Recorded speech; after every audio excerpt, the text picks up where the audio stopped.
আজকের দিনটা ঠিক আগের দিনের মতোই শুরু হয়েছে, কিন্তু জানি না কেন আজ সব কিছুই একটু বেশি সুন্দর লাগছিল। আসসালামু আলাইকুম, আমি ফারজানা। চলুন তাহলে আজকের দিনটি আপনাদের সাথে শেয়ার করি।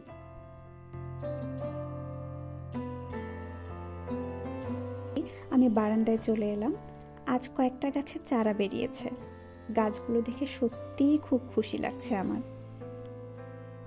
এই ছোট ছোট জিনিসগুলোই একটা দিনকে সুন্দর করে দেয়, তাই না? আমি নতুন করে গার্ডেনিং শুরু করেছি। এই শহরের বুকে বিল্ডিং ছাড়া আসলে কোনো সবুজ প্রায় চোখেই পড়ে না, তাই চোখের একটু প্রশান্তির জন্যই ভাবছি বারান্দায় নিজের পছন্দের কিছু ফুল গাছ লাগাবো।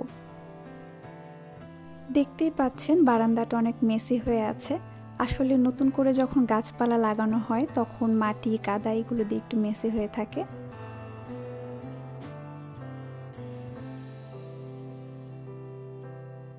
আমি কিছু পুঁই শাকের ডালও লাগিয়ে দিয়েছিলাম, যেগুলো থেকে এই যে এখন পাতা ছাড়তে শুরু করেছে।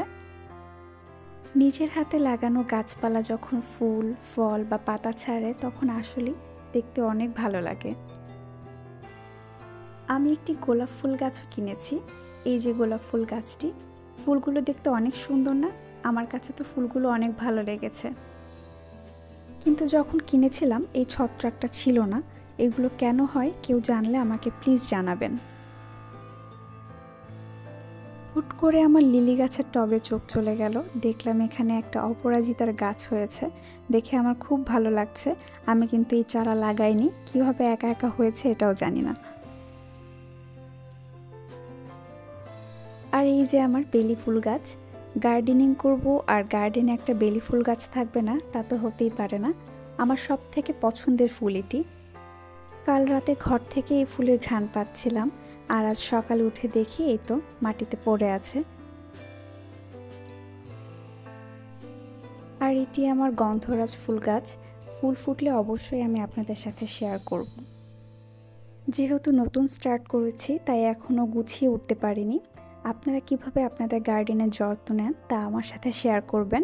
আপনাদের টিপস কিছু জানা থাকলে অবশ্যই আমাকে জানাবেন। গার্ডেনে গাছগুলো দেখার তারপর ফ্রেশ হয়ে নিই, দেন আমি ব্রেকফাস্ট করে নিই। কেননা আমার আজকে সুপার শপে যেতে হবে, অনেক বাজার করতে হবে। যেহেতু আজকে ফ্রাইডে, সো অন্যান্য দিনের বাজার শাক সবজি বা যে কোনো গ্রোসারি আইটেম আমি আজকেই কিনে রাখি।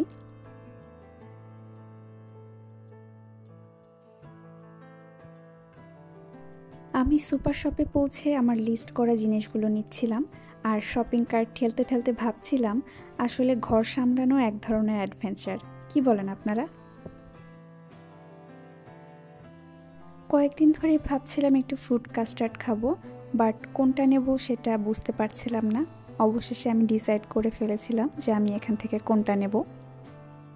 সুপার শপে আমি শপিং করতে ঢুকলেই না আসলে প্রয়োজনের তুলনায় অনেক বেশি শপিং করে ফেলি। আমি কোনটা রেখে কোনটা নেব বা নেব না এগুলো ডিসাইড করতে করতে অনেক দেরি হয়ে যায়। আপনাদের কার কার আমার মতো হয় আমাকে জানাবেন। এই যে বাসায় এসে আমি সব জিনিসপত্রগুলো গুছিয়ে রাখছি, কারণ তাড়াতাড়ি রান্না শেষ করে লাঞ্চ কমপ্লিট করে আমরা একটু বাহিরে যাব।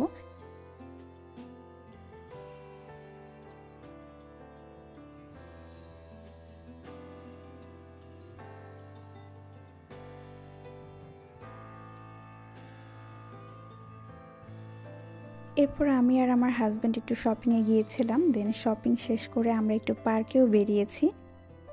আসলে শপিংয়ে গেলেই যে আমি সবসময় অনেক বেশি কেনাকাটা করি ব্যাপারটা তা নয়, জিনিসপত্র দেখতেও আমার অনেক ভালো লাগে। আজকের দিনটা আসলে অনেক সুন্দর ছিল। নীল আকাশ, সাদা মেঘ, দেখতে একদম অপূর্ব লাগছিল। দিনের শত ব্যস্ততার মধ্যে একটু খোলা হাওয়ার মাঝে যে কতটা শান্তি তা আসলে অনুভব করছিলাম। এভাবেই নিজের সাথে নিজের সময়টা মাঝে মাঝে খুব দরকার। পার্কে অনেক ধরনের ফুল ফুটেছিল, এমন নীল আকাশ, আলো ঝলমলে রোদ আর বিভিন্ন ধরনের ফুল দেখতে অনেক ভালো লাগছিল। আস্তে আস্তে প্রায় বিকাল হয়ে যাচ্ছিল, বিকাল গড়িয়ে সন্ধ্যা। দেন আমরা ডিসাইড করলাম এখন যাওয়া উচিত, কেননা বাসায় ফিরে আবার রাতে রান্না করতে হবে। আসলে রাতে ওইভাবে আমরা বাসায় খাবো না, ভেবেছি আজকে ডিনারের জন্য আমরা রেস্টুরেন্টে খাবো।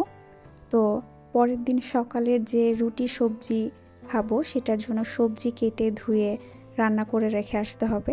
এই জন্য চাচ্ছিলাম যে সন্ধ্যার আগেই যাতে বাসায় পৌঁছাই এবং তাড়াতাড়ি রুটি ভাজি এগুলো যাতে করতে পারি। এই যে আমি শপিং মল থেকে এটাই আসলে শপিং করে নিয়ে এসেছি। একটা সময় পর আমাদের গৃহিণীদের আসলে জামা কাপড় বা গয়নাগাটি এগুলোর প্রতি শখ থাকে না, শখ থাকে ঘরের খুঁটিনাটি এইসব জিনিস কেনার। আমি এই নাইসার ডাইসারটা কিনেছি সবজি কাটার জন্য। জিনিসটা অনেক ইউজফুল।